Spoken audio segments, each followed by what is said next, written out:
નમસ્કાર મિત્રો, હું છું દીપ્તિજ રસોઈ ગુજરાતીમાં આપ સૌનું સ્વાગત છે।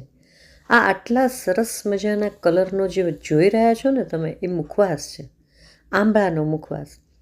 અને આંબળા સાથે મેં આદુ અને બીટરૂટ નાખ્યા છે। બીટરૂટના લીધે આપણે આ કલર એકદમ ફાઇન પિંક આવ્યો છે। કેવો લાગ્યો? નવો જ લાગ્યો ને? કેવી રીતે બનાવ્યું ચાલો જોઈએ। ત્રણેય વસ્તુ આ સિઝનની। કોઈ પણ વસ્તુ આપણે સ્ટોર કરીને આખું વરસ વાપરી શકીએ, બસ એ જ રીતે આપણે આનો મુખવાસ કરવાનો છે। મેં અહીંયા બીટરૂટ લીધું છે, આંબળા અને આદુ લઈ લીધા છે।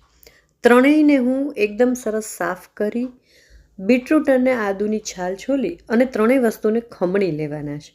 આપણે વટાણા આ તે બધું ઘણી બધી વેજીટેબલ્સ આપણે ફ્રોઝન કરતા હોઈએ છીએ, આને આપણે ડ્રાય ફોર્મમાં એકદમ સરસ આખું વરસ સાચવી શકાય। ખમણી અને ઝીણું જ મેં મીડિયમ જે આપણી ખમણી હોય ને, બસ એ ખમણીથી ત્રણેય વસ્તુને ખમણી લીધા છે। જેટલો આ મુખવાસ ટેસ્ટી છે ને, એટલો હેલ્ધી પણ છે। બીટરૂટ બ્લડ વધારે, બ્લડની શુદ્ધિ કરે, આંબળા વિટામિન સી આપે અને આદુ કોઈ પણ વસ્તુ આપણે જે ભારે ખોરાક જમ્યા હોય એને પચવામાં મદદ કરે। તો એકદમ હેલ્ધી આ મુખવાસ છે। એકવાર બનાવજો, હજી સિઝનમાં આ બધું જ મળે છે, બહુ જ સરસ મળે છે।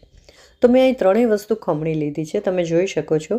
બસ એમાં હવે થોડાક એને ટેસ્ટી બનાવવા, ઓલરેડી આ ત્રણેય વસ્તુ તમે એમને પણ ખાઈ શકો, વધારે ટેસ્ટી બનાવવા માટે આપણે થોડાક મસાલા ઉમેરશું।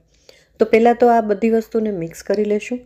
પછી એમાં ઘેર બનાવીએ છીએ એટલે શું હોય કે તમને ભાવતા મસાલા, તમને ગમતો હોય ને એ ટેસ્ટના મસાલા આમાં ઉમેરી શકાય।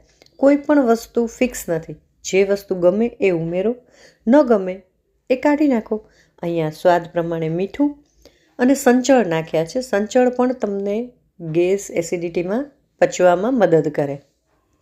આંબળાનો મુરબ્બો, કેસરી જીવન, ચ્યવનપ્રાશ, બધી રીતે આપણે આંબળાને સ્ટોર કરતા જ હોઈએ છીએ। બસ આને ડ્રાય કરીને સ્ટોર કરીએ ને, આખું વરસ સાચવી શકાય।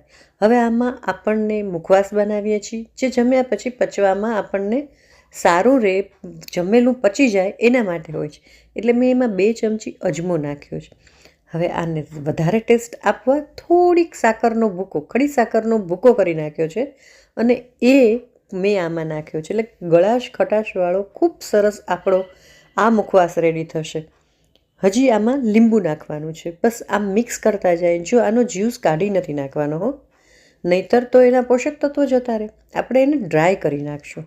બસ આ કરી હવે એમાં લીંબુનો રસ, પછી તમારે ચાખી જોવાનું છે આ સ્ટેજે કે બધા ટેસ્ટ બરાબર છે। નહીતર તમારે જો મીઠું મરી કાંઈ પણ ઉમેરવું હોય તો એમાં ઉમેરી શકાય। હા, મરીનો પાવડર પણ તમે આમાં ઉમેરી જ શકો, હિંગ નાખી શકો, ચાટ મસાલો નાખી શકો।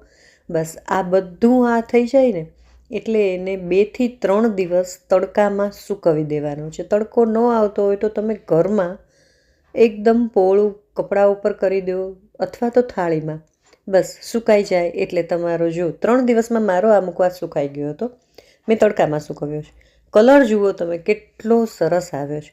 આવી જ બધી સરસ મજાની રેસીપી જોવા માટે મારી ચેનલને સબસ્ક્રાઈબ કરી લેજો, જો તમે હજી સુધી ના કરી હોય તો। અને વિડીયો ગમ્યો હોય, કાંઈક પણ હેલ્પફુલ લાગ્યો હોય તો પ્લીઝ વિડીયોને લાઈક જરૂર કરજો અને એકલા ના જોતા તમારા ફ્રેન્ડ્સ ફેમિલી સ્પ્રેડ કરજો બધાને।